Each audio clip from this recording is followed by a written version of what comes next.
जय गुरु जी। संगत जी, बहुत सी संगत जिन्हें गुरु जी महाराज पल पल ब्लेस कर रहे हैं। हम कहते हैं ना कि उन्हें गुरु जी दर्शन दे रहे हैं, बातें कर रहे हैं, या कैसे उनकी लाइफ में ब्लेसिंग भरी पड़ी है। तो संगत जी, उसके पीछे की बात को हम समझें कि वो गुरु जी को कितना याद करते हैं, कितना उनका गुरु जी के साथ प्रेम है। तभी संगत को गुरु जी पल पल संभालते हैं। संगत जी, बहुत सी ऐसी हमने सत्संग सुने हैं कि गुरुजी महाराज कैसी लाइलाज बीमारियों को ठीक करते हैं। उनकी लीलाएं महिमा अपरंपार है।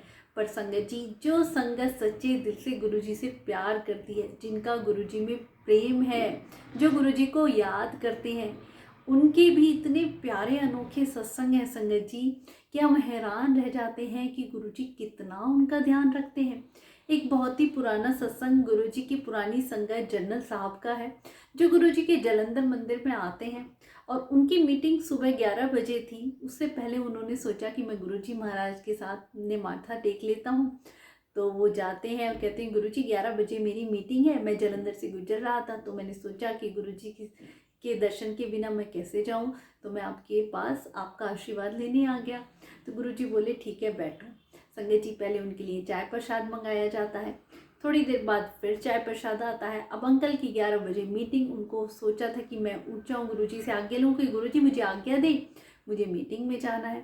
तो गुरुजी बोले, नहीं नहीं हुन बैठो, अभी और चाय प्रसाद मंगवाते हैं। चाय प्रसाद पिया, फिर लंगर प्रसाद आ गया।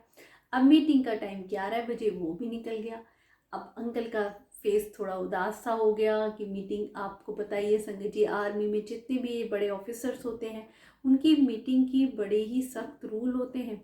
ऐसे कोई भी मीटिंग में डिसिप्लिन क्या उसका उल्लंघन नहीं कर सकता है बिना किसी नोटिस के। अब अंकल को थोड़ी चिंता होती है, पर जो गुरुजी की आज्ञा, गुरुजी का जो प्रेम, जो आज्ञा में रहे संगत जी। फिर लंगर प्रसाद के बाद वो आज्ञा लेते हैं तो गुरुजी कहते हैं, हाँ हाँ जाओ अपनी मीटिंग करो। तो अंकल बोले कि गुरुजी अब क्या मीटिंग करनी, मीटिंग का टाइम तो 11 बजे था, अब तो दोबारा मीटिंग रखनी पड़ेगी। गुरुजी बोले, नहीं नहीं जाके तुम मीटिंग करो। अंकल वहाँ से चले आते हैं। वहाँ ऑफिस में पहुँचते हैं तो वहाँ कहते हैं, अब तो दोबारा मीटिंग रखनी पड़ेगी, मीटिंग का टाइम तो निकल गया। पर वहाँ पे जो एम्प्लॉय होते हैं बोलते हैं, सर आप तो बल्कि एडवांस टाइम पे आए हैं, मीटिंग तो अभी काफ़ी टाइम है। चार बोले, ऐसे कितना टाइम है मीटिंग का, कितने बजे की है? तो कहते 4 बजे की। अंकल हैरान रह जाते हैं कि जितने भी लेटर मैंने पोस्ट किए थे, मैंने खुद अपने हाथों से मीटिंग का टाइम 11 बजे का डाला था, तो 4 बजे कैसे हो सकता है? चलो ठीक है, अब मीटिंग में टाइम है तो मैं मीटिंग अटेंड करता हूँ। फिर वो मीटिंग के तुरंत बाद गुरुजी के पास जाते हैं, माथा टेकते हैं और लेट जाते हैं कि गुरुजी आप ये बताइए कि मेरी मीटिंग जहाँ 11 बजे होनी थी, मैंने हर लेटर में खुद डाला है कि 11 बजे का टाइम, पर जितने भी लेटर पोस्ट हुए और बाद में ऑफिसर्स के पास पहुँचे तो उसमें सारी टाइमिंग 4 बजे की निकली, ऐसा कैसे हो सकता है? तो फिर संगत जी, आप इस बात को इसमें समझे कि गुरु जी की आज्ञा में और जो गुरु जी के साथ प्यार में है, प्रेम में है, जो गुरु जी को याद करते हैं, उनके साथ गुरु जी पल पल सत्संग करते हैं। संगत जी, हम कहते हैं ना कि गुरु जी के सत्संग सुनाए, तो हर पल हर गुरु जी के सत्संग है उनकी लाइफ में। तो फिर गुरु जी इतना प्यारा जवाब देते हैं कि मैं 11 के 4, 4 के 11 बड़ी आसानी से कर सकता हूँ। संगत जी, तो गुरु जी महाराज कैसे लीला रचते हैं कि अंकल की मीटिंग जो 11 बजे होनी थी, गुरुजी उस वक्त आज्ञा नहीं देते हैं तो मीटिंग का टाइम ही बदल देते हैं। तो ऐसे कौन कर सकता है संगत जी? हर पल संभालने वाले, इतना प्यार करने वाले भगवान हमें कहीं नहीं मिल सकते हैं। संगत जी, गुरुजी के कितने हमने सत्संग सुने, गुरुजी ने हर प्रकार से संगत का कल्याण किया और ब्लेस आज भी कर रहे हैं। पर ऐसे सत्संग जो गुरुजी जब सभा लगाया करते तो कई बार संगत को आज्ञा देते ही नहीं थे, और उसमें भी संगत उस वक्त समझ नहीं पाती थी कि उनका गुरुजी क्या कल्याण कर रहे हैं। अपने पास एक्स्ट्रा टाइम में गुरुजी बिठा रहे हैं तो कौन से कर्म कटवा रहे हैं, कौन सी संकट या परेशानी उनके ऊपर आने वाली है जिसको गुरुजी उस वक्त में वहाँ बिठा के टाल दिया करते।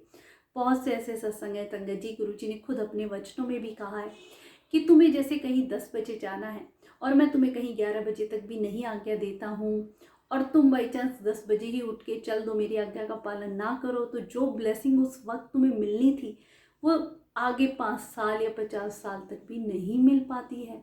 तो वो वक्त गुरु जी की आज्ञा, उनके प्रेम में और उनकी याद में रहना, तो संगत का पल पल गुरुजी ख्याल रखते हैं। संगत जी ऐसी ही एक अंकल आंटी जिन्हें वैष्णो देवी जाना था, उनका पूरा ग्रुप जा रहा था। तो उससे पहले उन्होंने सोचा हम गुरुजी से माथा टेक के बड़े मंदिर तब हम वैष्णो देवी के लिए निकलेंगे, तो वो वहाँ पे चले जाते हैं। उनका पूरा ग्रुप जो बाकी मेंबर्स जाने वाले थे वो स्टेशन पे उनका वेट करते हैं। तो अब गुरुजी आज्ञा न दें, चाय प्रसाद भी लिया, लंगर प्रसाद भी लिया। गुरुजी ने जो उनकी ट्रेन का टाइम था उससे 1-2 घंटे लेट उन्हें आज्ञा दी। अब जो गुरुजी की आज्ञा, जो भक्त हैं, जो गुरुजी के प्यार में हैं, वो गुरुजी की आज्ञा का पालन। संगत जी आंख बंद के अगर गुरुजी ये भी कह देना कि रात में सूरज निकला हुआ है, तो वो यही कहेंगे कि हाँ जी गुरुजी सूरज ही निकल रहा है। ये गुरुजी की एक परीक्षा का भाग हुआ करता संगत जी, जिससे गुरुजी अपने भक्तों का भाव देखते, विश्वास देखते कि मेरे प्रति इनका कितना भरोसा है। अब वो अंकल आंटी स्टेशन पहुंचते हैं तो ट्रेन तो जा चुकी थी। अब वहाँ जितने भी उनके बाकी मेंबर्स मिलते हैं कि उन्हें भला बुरा कहते हैं कि इतने लापरवाह कैसे हो, सारी टिकट्स तुम्हारे पास हैं और तुम ही टाइम से नहीं पहुँचे, अब हम वैष्णो देवी कैसे जाएंगे। और संगत जी उसी वक्त एक आदमी वहाँ आता है और कहता है कि आप टेंशन ना लें, वैष्णो देवी तो एक श्रद्धा एक्सप्रेस खड़ी है ट्रेन, आप उसमें आसानी से जा सकते हैं, कोई भी नहीं है, वो बिल्कुल खाली है, आपको समय से पहुँचा देगी। संगत जी वो हैरान रहते हैं। ठीक है, ट्रेन में जाके बैठ जाते हैं। पूरी ट्रेन खाली और जितने भी वो मेंबर्स थे सारे आराम से बैठ के गए और टाइम से पहले पहुंच गए जो उनकी ट्रेन छूटी थी उससे। अब उन्होंने सोचा कि वापसी में भी हम यही ट्रेन बुक करा लेते हैं, बड़े आराम से उसमें आए थे। तो स्टेशन के जो मैनेजर हैं उनके पास जाते हैं कि आप हमें श्रद्धा एक्सप्रेस थी उसी में हमारी टिकट बुक कर दीजिए वापसी की। तो कहते हैं श्रद्धा एक्सप्रेस, मैंने तो इस नाम की कोई ट्रेन सुनी ही नहीं है, मैं तो इतने सालों से यहाँ काम कर रहा हूँ, ऐसी तो कोई ट्रेन नहीं जाती है। वो हैरान रहते हैं कि ऐसी ट्रेन में तो हम आए थे। तो संगत जी आपने देखा और कितने सालों बाद अब कुछ सालों से वो श्रद्धा एक्सप्रेस शुरू हुई है। तो ऐसी लीला, अनोखी ट्रेन जिसमें गुरुजी ने अपनी संगत को सफ़र कराया।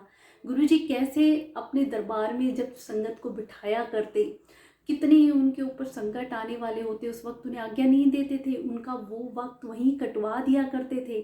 संगत का कल्याण बिना बताए कर दिया करते थे, संगत को पता भी नहीं चलता था। संगत जी कैसे पल पल संभालते हैं आपने देखा होगा। अब जो ये संगत को जो ये ब्लेसिंग मिलती है संगत जी, हम सोचे बड़े ब्लेस्ड हैं, बड़ी ब्लेसिंग मिल रही है, इसके पीछे का राज होता है कि वो गुरुजी के प्रति उनका प्यार है, गुरुजी की याद में है। और जो गुरुजी को याद करेगा हर पल, उनके बताए हुए वचनों पे चलेगा, तभी हम गुरुजी के असली संगत कहलाती है संगत जी। तो हमें गुरुजी की आज्ञा में, उनके प्यार में हमेशा रहना चाहिए। हमें गुरुजी को पाना है और गुरुजी को पाने का एक ही तरीका है, हर पल सच्चे मन से उन्हें हम याद करते रहें। अनंतम अनंतम शुक्राना गुरुपा।